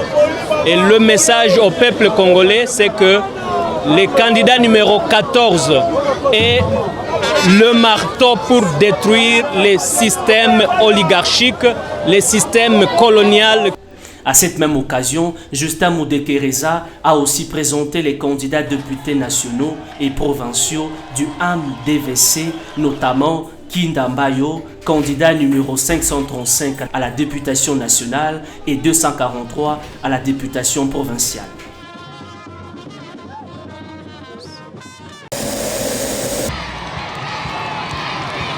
Poursuivant son périple dans le Congo profond, Moïse Katumbi, le numéro 3 à la présidentielle 2023, a battu le pavé dans la province du Tanganyika, à Moba, fief de son haut représentant, Christian Mondo Kabulo. Un accueil sans précédent lui réservé par cette marée humaine garantit sa victoire. Au scrutin du 20 décembre prochain, son arrivée dans le Grand Katanga reste historique.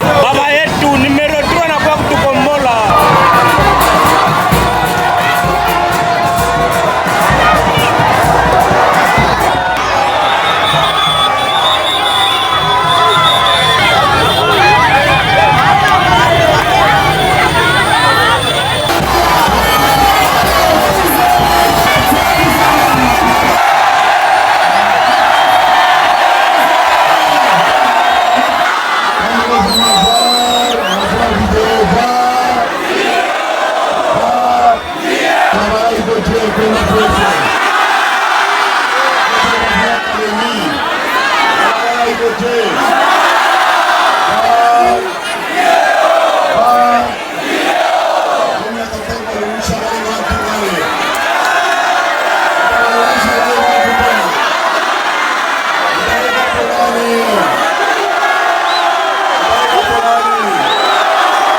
Le chairman promet d'asphalter la route qui relie Moba à Lubumbashi une fois élu président de la République. C'est dans une ambiance exceptionnelle que cette rencontre a eu lieu.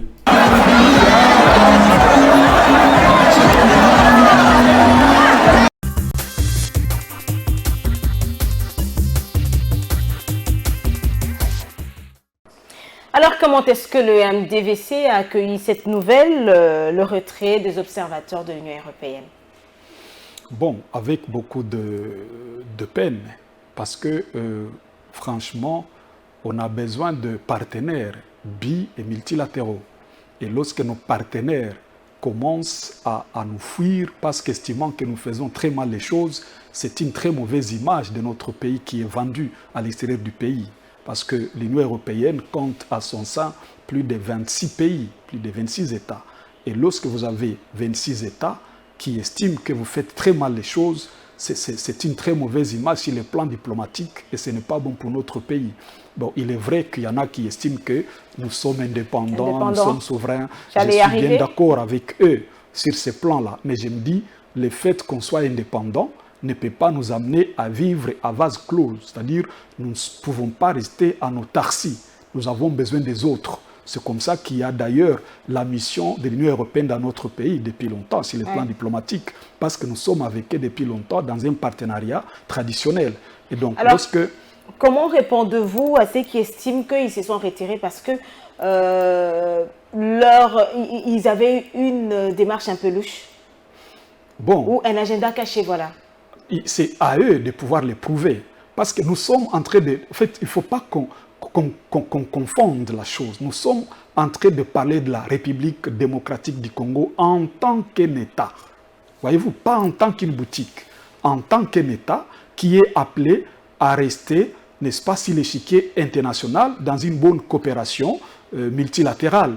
Mais si nous commençons, n'est-ce pas, à véhiculer cela, opposer nos partenaires à notre population, ce n'est pas une très bonne chose, ça peut nous coûter très cher. Et donc, moi, je crois qu'il ne faut pas que les gens arrivent à monter des choses parce qu'ils ont aussi des choses à couvrir. Alors, à ce stade, qu'est-ce que le gouvernement peut faire? Qu'est-ce qui s'est passé? Voici ce qui s'est passé. L'Union européenne a voulu amener ces matériels, notamment les téléphones, la satellite, justement parce qu'il y a des lieux où nous n'avons pas, n'est-ce pas, des réseaux, des communications. Alors, pour qu'ils accèdent rapidement aux informations des terrains sur le plan de l'observation, il fallait qu'ils aient ces matériels-là. Mais du coup, le gouvernement a dit, pas question, venez, mais pas question de téléphone. Vous comprenez un peu ça? Et donc, ça signifie que quelque part, le gouvernement a montré qu'il y avait des choses aussi louches qu'il est en train de cacher. Pourtant, peut-être non. En refusant ces matériels, ils n'ont pas convaincu sur le plan argumentaire, parce qu'ils n'ont pas présenté les dangers que ces matériels auraient sur le plan sécurité de notre pays. Ça, ils n'ont pas montré. Mais tout simplement, ils ont dit de manière vague, voilà, nous ne voulons pas ces matériels, voilà, ça n'a pas de sens, ce n'est pas important. Mais ce n'est pas à vous de juger de l'importance des matériels. Il y a une mission qui estime que pour qu'on fasse très bien notre travail, nous avons besoin de X, Y comme matériel. Mais si vous refusez à ces gens-là d'amener leur matériel, vous risquez aussi de faire croire que vous cachiez quelque chose. Pourtant, peut-être non. Et c'est là que j'ai dit aux amis de faire bien les choses. Moi, il y a des gens qui... Et à ce stade, qu'est-ce que le gouvernement peut faire pour que les relations soient au bon fixe? Parce que vous l'avez dit, l'Union européenne compte plus de 20 pays. Tout à fait. Et donc, le conseil, c'est que nous n'allons pas dans ce qu'on appelle orgueil. Non. Vous estimez qu'il y a un orgueil quelque part? Tout à fait, il y a de l'orgueil. Il y a de l'orgueil qui cacherait quelque chose. Ce qu'on peut faire aujourd'hui, ce n'est pas comme j'ai vu un chiffon où le ministre dit « nous prenons acte ». Ce n'est pas comme ça qu'on travaille. Il faut toujours aller jusqu'à négocier et trouver un terrain d'attente. Les partenaires, on en a besoin, on ne peut pas se voiler des faces. Alors, nous parlons maintenant de la campagne électorale. Nous avons vu votre candidat que vous avez vanté sur ce plateau, Justin Mundekereza, depuis qu'on a commencé. Et qu'est-ce qui l'apporte de plus que les autres n'ont pas encore donné au peuple congolais? Bien, qu'est-ce qu'il apporte de plus? Il a d'abord une vision de refonder l'État et bâtir un Congo pour tous. C'est un discours qu'on a toujours entendu. Je ne sais pas où. Mais ceux qui viennent, c'est pour rebâtir toujours, non? L'État, c'est pas ça? Qu'est-ce que vous voulez que je dise? Alors, argumentez. Mais j'ai parlé, vous m'avez interrompu. Parce que vous avez aussi besoin de parler. Allez-y. Vous avez aussi besoin de parler. Il faut poser des questions. C'est ce que je suis en train de faire. Bon, allez-y, continuez avec votre idée. Vous avez demandé qu'est-ce qu'il apporte de nouveau. Voilà. Et j'ai répondu, vous avez interrompu. Allez-y. Alors j'ai dit, il a une vision de refonder l'État et bâtir un Congo pour tous. Cette vision porte à son sein 5 piliers principaux. Le premier pilier, c'est les réformes des politiques publiques de l'État. Là, il estime que les politiques publiques que nous utilisons dans notre pays sont obsolètes. Nombreuses de ces politiques publiques sont, n'est-ce pas, importées et qu'elles ne sont pas adaptées à nos réalités.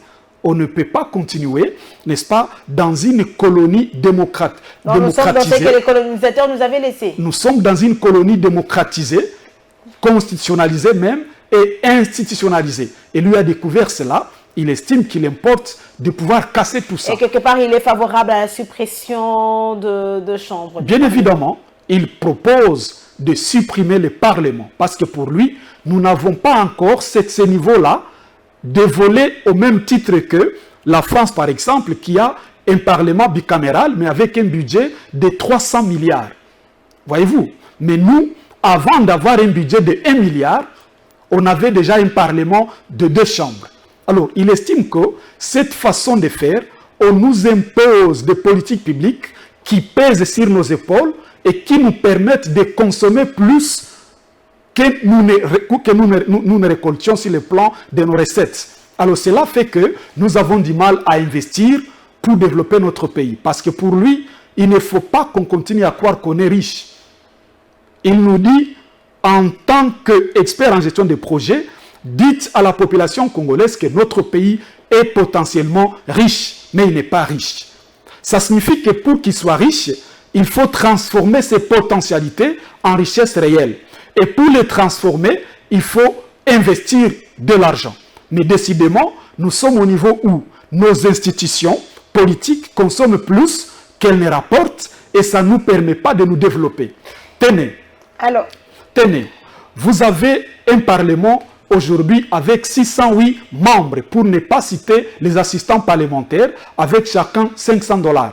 Un député national et un sénateur, ils ont chacun $21 000 les mois. Vous faites les calculs, $21 000 fois 608, vous avez un montant donné par mois. Vous faites fois 12, vous avez un montant donné par an. Vous faites fois 5, vous avez un montant donné par leur mandat. Entre-temps, madame, la Constitution vous dit que le président de la République s'adresse à la nation une fois l'an devant les 2 chambres réunies en congrès. Madame, renseignez-vous, cet exercice coûte à la République, ça coûte à la RDC pas moins de 7 millions de dollars. Et on vous dit que ce discours n'appelle pas débat. Alors, seulement pour ce discours, les gens applaudissent et ils se partagent 7 millions de dollars chaque année. Le LDBC se trouve aujourd'hui installé dans 23 provinces sur le 26 qui compte. J'étais en train de répondre à votre question. Le candidat Marteau, docteur Jeté numéro 14, envisage la suppression du Parlement. Et pour remplacer cette institution par une institution qu'il appelle conférence des lois. Parce qu'il démontre que le Parlement qui a des rôles de voter les lois et de contrôler l'exécutif ne réussit plus à contrôler le gouvernement parce que le gouvernement est composé de 90% des présidents des partis politiques dont les députés sont l'émanation. Et donc, il y a des difficultés que ces députés contrôlent le gouvernement composé des présidents de leur parti politique. C'est comme ça qu'il estime qu'il faut supprimer cette histoire parce que seulement pour voter les lois, on ne peut pas donner tout cet argent à une institution permanente. Alors, ce qu'il propose là, conférence des lois, ça ne sera pas une institution permanente. Et là, on va tirer dans les corporations. On va dire, vous la presse, vous désignez 3 experts. La FEC, 3 experts. Les enseignants, syndicats, 3 experts. Conseil supérieur de la magistrature, 3 experts. Et conseil de la sécurité, 3 experts. Et puis, s'il y a besoin de la loi, ils viennent pendant une semaine, ils votent les lois et puis ils disparaissent. Ok, c'est ça le modèle qu'il apporte. Maintenant à ma question. À la question de savoir, est-ce qu'on envisage une alliance? Oui, des alliances. L'alliance derrière tel ou tel autre candidat. Nous, l'alliance est fonction des idées, des grandes idées même. L'alliance n'est pas fonction des individualités. C'est-à-dire que les gens mettent sur la place publique qu'est-ce que chacun apporte comme vision.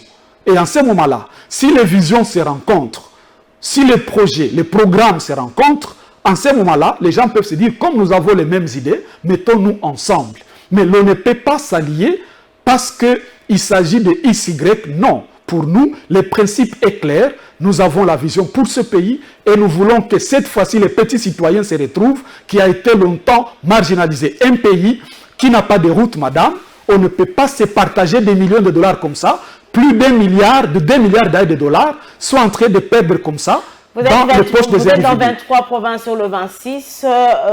Justin Mundekeriza, votre candidat, vous pensez quel poids il a face à une vingtaine de candidats dans la course? On a Moïse Katumbi, Martin Fayulu, Félix Antoine Tshisekedi. Bon, je ne sais pas, quand vous parlez du poids, est-ce que vous avez, n'est-ce pas, la mesure pour peser le poids d'un politicien? Ben, je demande. Alors, je suis en train d'expliquer. Aussi la capacité de rassemblement, la capacité de cette mobilisation-là. Non, oui. Moi je vous dis, madame, vous avez tourné les images. Vous avez vu à Tchangou, qu'est-ce que le docteur Mundekeriza, les marteaux pour détruire les bétons en argile, c'est ce qu'il a fait. Je vous explique, vous avez tourné seulement une seule image. Vous n'avez pas présenté les images de l'Est. Partout il a tourné. Il était au Katanga. Vous n'avez pas présenté tout ça. Il était dans le Haut-Katanga. Il sera là bientôt. Mais je vous dis les images, là où il a déjà fait, n'est-ce pas, la campagne, là où il a fait déjà des tours. Vous n'avez pas présenté cela. C'est à peine que les gens peuvent parler du docteur. Je suis en train de vous expliquer. C'est à peine. Je vous explique. Non, mais quand vous dites c'est à peine, c'est vous. Madame, je vous dis... les gens, c'est à peine. Nous sommes quand même chez les gens, on tend les micros à la population. C'est à peine qu'on parle, même quand on dit, bon, quel est votre candidat? Pour être sincère avec vous, on n'entend même pas parler du docteur Justin. Non, je comprends parce que je connais très bien ta tendance. C'est tout à fait normal. C'est pas question de tendance. Non, je te comprends. Il n'y a pas question de tendance, madame. Nous y arrivons. Combien de personnes parlent de Justin? Nous y arrivons, madame. Combien de personnes parlent de lui? Et combien, parce que vous êtes seulement de son parti politique et combien tu as interviewé? Et combien tu as interviewé? On parle de la population. Comment tu as... Si votre chaîne était à Tchangou, madame. Congo était à Tchangou, madame.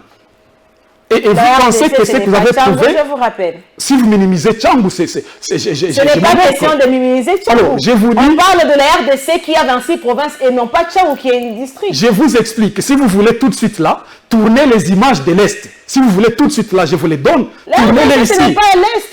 La RDC, ce n'est pas à l'Est. Vous voulez quoi? Je vous dis, madame. Je vous dis, madame, que la campagne, écoutez, la campagne est en train de courir. Non, mais dans le dossier de ce rendez-vous de la semaine, et le président va tourner partout. Et madame, monsieur, on prend ces derniers. La sincérité, c'est de tourner les images.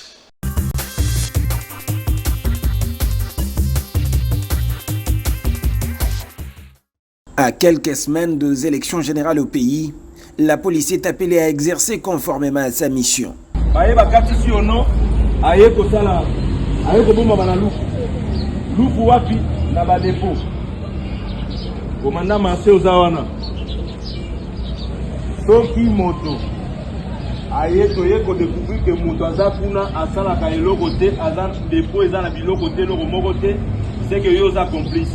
Nous sommes dans la cité frontalière de Loufou. Ici, l'administrateur du territoire de Songololo a présenté ce jour devant la police un agent, membre d'un réseau qui tracasse les civils au petit matin. Papa Yaka.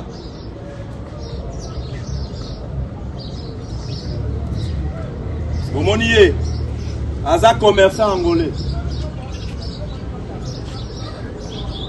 Yende bakalaki téléphone eza de Josiang. Téléphone de Josiang nanoté. Bazile na téléphone. Bazokene na tuniye okangiye oza na service nini. Oh nazana olobaki oza na service ni. Olobaki oza na service ni. Non, il faut le service au Dubaï. Alors bien ça la Nambia. Un trésor dans service spéciaux. Na lobby. Ok, le colo ça la service spéciaux. Pesa document oyozo fonctionner nango oyo ezotinda yo botrakase bato bokanga bango bosengaka bango ba $100 ba $200. Donc ils opèrent à partir de 3h 10 6h 7h basilisi ngande sengi na pesa bino information to bino nde fongi kopesa na information tango na tuni e document à comprendre que awa ekomi makambo mbangu bazalaki 4 personnes na ba misusu mais heureusement comprendre que naza administrateur il a likumute bakangi eka. Évariste Kazadi a à l'occasion invité la police à intégrer un esprit républicain, surtout durant cette période, de manière à ne pas donner des arguments aux détracteurs du régime de Félix Tshisekedi. A noter que l'administrateur s'engage lui-même à rester vigilant sur terrain afin que rien n'échappe à son contrôle. Il pleuvait à ce jeudi dans l'avant-midi, pendant que le commandant de la 14e région militaire, le général-major Stazen Bouyou-Kizimu, présidait une parade mixte FARDC Police nationale congolaise. C'est un rappel à l'ordre aux hommes en uniforme pour assurer la sécurité de la ville-province Kinshasa en cette période électorale. Le général-major Stazen Bouyou-Kizimu a demandé aux militaires et policiers la discipline, comme le veut l'armée. Il a aussi donné des instructions fermes pour mieux sécuriser la population, et c'est bien. Le commandant de la 14e région militaire a rappelé aux troupes la politisme du militaire, donc pas de campagne électorale dans les camps militaires. L'éradication définitive des inciviques communément appelés Kuluna est urgente. La loyauté au commandant suprême et chef de l'État, Félix Antoine Tshisekedi, est impérative, a noté le commandant de la 14e région militaire.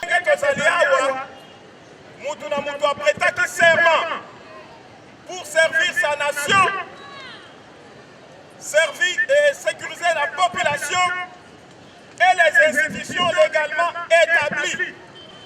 Le général-major Stazen Bouyou a aussi rappelé l'harmonie entre les FARDC et la police nationale congolaise, en présence du commissaire divisionnaire adjoint, commandant de la police nationale ville de Kinshasa, Blaise Kilimbalimba. Il y a un message qui m'a poussé à ce que je puisse arriver ici. C'est que je parlais des enfants Kuluna dans 2 camps. J'ai demandé à ce que les parents prennent leurs enfants en charge et que les phénomènes Kuluna prennent fin dans tout le camp de Kinshasa. Nous avions fourni beaucoup d'efforts au camp Kokolo pour taire ces comportements. Alors j'ai estimé de regrouper, leur parler, leur montrer les conséquences de cette activité et qu'ils soient prévenus que des mesures sont prises et quiconque n'aura pas entendu cet appel se retrouvera en prison. Donc le souci, c'est de conscientiser nos enfants. Juste après la parade, le commandant de la 14e région militaire a fait une descente surprise dans un quartier, toujours au camp Kokolo, où il a sensibilisé les jeunes à abandonner toute mauvaise pratique et le Kuluna pour le vivre ensemble et dans la paix.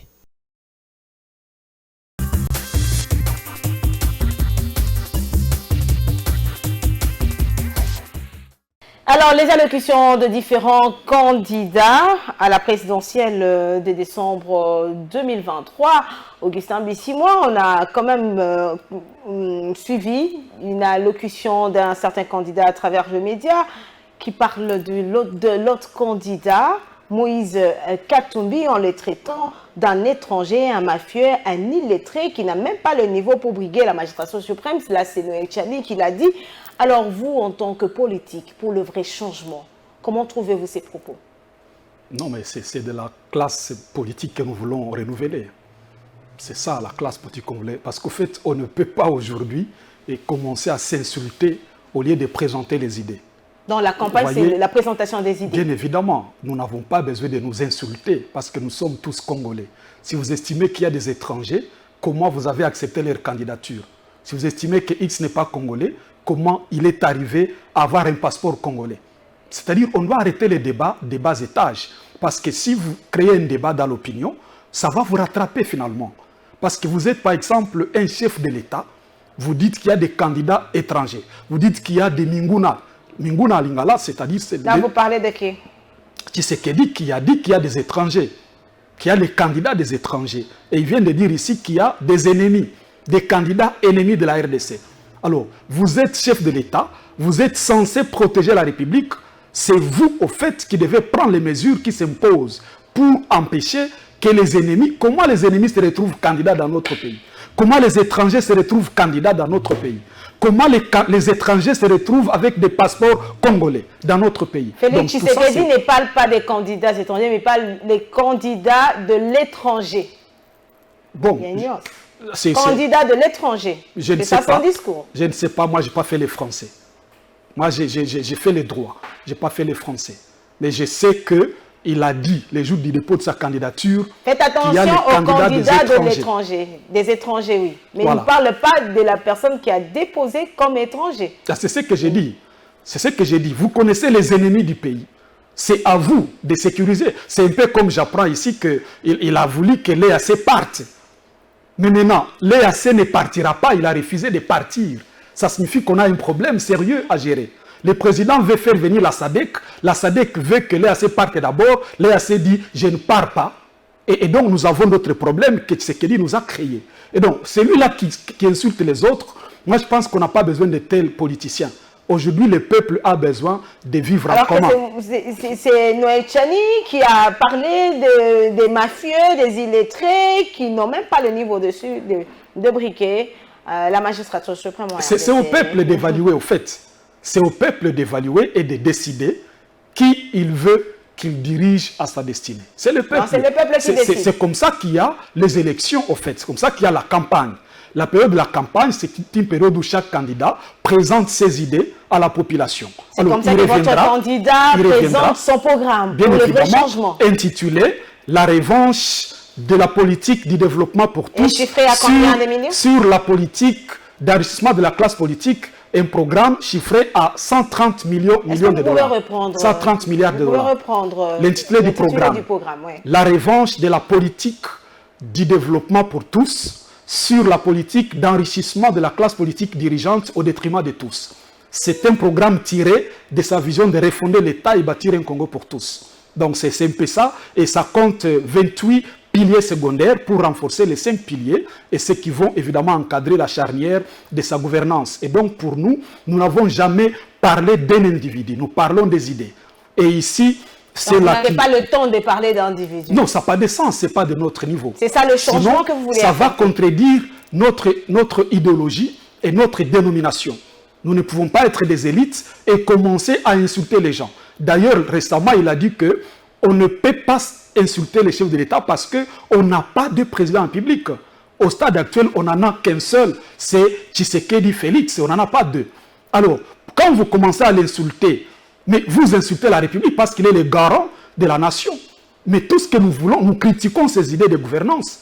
Et nous ne pouvons pas commencer à dire il est ceci, il est cela. Non. Pas la personne, mais la gouvernance. Ça n'a pas de sens, madame. C'est pas, si nous voulons un Congo qui peut changer, il faut d'abord que nous-mêmes dirigeants, que nous puissions d'abord changer. Et quand vous avez déjà un candidat président qui commence à insulter les autres, ce n'est pas vraiment la classe que nous voulons. Alors, est-ce que, comme certains, vous pensiez que si la MONUSCO part, parce que le processus est déjà en cours pour le départ de la MONUSCO, la situation sécuritaire sera rétablie dans la partie est du pays? Si le président de la République nous aurait écoutés, cette situation aurait déjà changé. Et qu'est-ce que vous avez proposé? Nous avons proposé, dans un mémorandum adressé au président Tshisekedi, que la MONUSCO devrait quitter le pays très tôt. Parce que, madame, la MONUSCO, comme le FARDC, ils ont ce qu'on appelle brigade de renseignement militaire.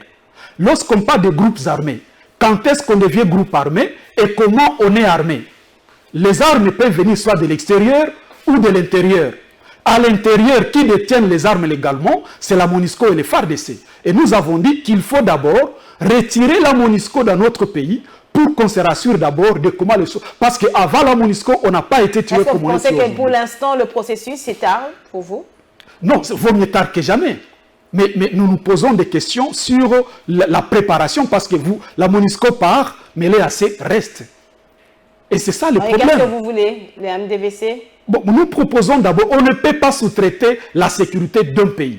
Il faut armer nos militaires. Il faut avoir une armée républicaine bien équipée, bien motivée. Et c'est ce que nous pensons. C'est comme ça que d'ailleurs le docteur Justin pense qu'il doit prendre en charge les études des enfants des militaires jusqu'à l'université dans le souci de stabiliser, n'est-ce pas, les morales de nos militaires au front. Et donc, il faut des politiques publiques qui rassurent notre armée pour qu'on soit en tout cas à la hauteur des enjeux. Alors c'est complètement fini pour aujourd'hui. Un mot seulement parce que nous sommes pratiquement à la fin. Est-ce que la situation sécuritaire actuelle est propice pour de bonnes élections le 20 décembre prochain? Non, même la CENI l'a dit que non. La CENI a dit que non. C'est comme ça qu'il y a des territoires qui ne voteront pas. Et c'est dangereux pour notre pays. Et donc, au stade actuel, il y a le M23, le Rwanda, qui menace prendre Goma. À travers l'Est. À travers l'Est, évidemment. Et ça, nous pensons que c'est dangereux, mais nos phares d'essai sont debout. Et c'est d'ailleurs ici que je salue le docteur Justin qui a demandé à Tshisekedi d'utiliser à tout moment les Sukhoi pour arriver à brûler ces Rwandais qui vont, en tout cas, se blaguer contre notre pays. Parce qu'on ne peut pas s'amuser comme ça. Et je pense sincèrement que nous avons besoin de la paix pour avoir de bonnes élections. Augustin Bissimois, nous sommes complètement à la fin de ce numéro qui a eu encore le plaisir de vous recevoir. C'est la campagne électorale. Vous avez 1 minute pour vous adresser à cette population qui est en train de vous suivre maintenant. Très chers compatriotes, les élections pointent à l'horizon. Et aujourd'hui, vous avez 26 candidats présidents, dont 3 ont déjà, n'est-ce pas, jeté les armes. Et il ne reste, voilà, il reste que jusque-là, je crois, 23. Et de ces 23, je vous demande de suivre très bien ce que chacun a en termes de projet. Il faut voter les idées, il ne faut pas voter les individus. Il faut également évaluer, il y en a qui nous ont gouvernés, il faut évaluer ce qu'ils ont fait sur le plan de la gouvernance, encourager ce qu'ils ont fait, et s'ils n'ont pas fait grand-chose, il faut les sanctionner. Et c'est ça ce que je nous invite à faire tous.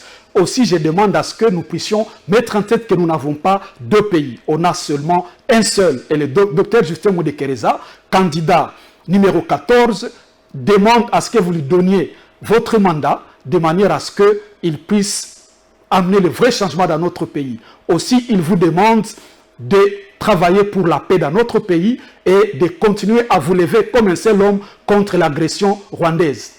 Alors, merci bien Augustin Bissimois, secrétaire général du MDVC, Mouvement d'élite pour la démocratie et les vrais changements, qui soutient donc le docteur Justin Moudekereza, candidat président aux élections 2023.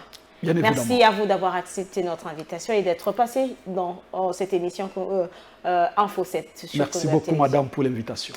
Alors, madame, messieurs, nous n'avons que la République démocratique du Congo. Il devra donc, pour chacun d'entre nous, d'opérer un choix judicieux lors des élections de 2023. Et c'est la fin de cette émission sur Congo Web Télévision. Info 7, je ne cesserai de le dire, une émission de Congo Web, bien sûr, votre émission, notre émission. Et merci donc de rester fidèle sur Congo Web Télévision. Et c'est l'heure, au revoir et on se retrouve le dimanche prochain pour un nouveau numéro de Info 7.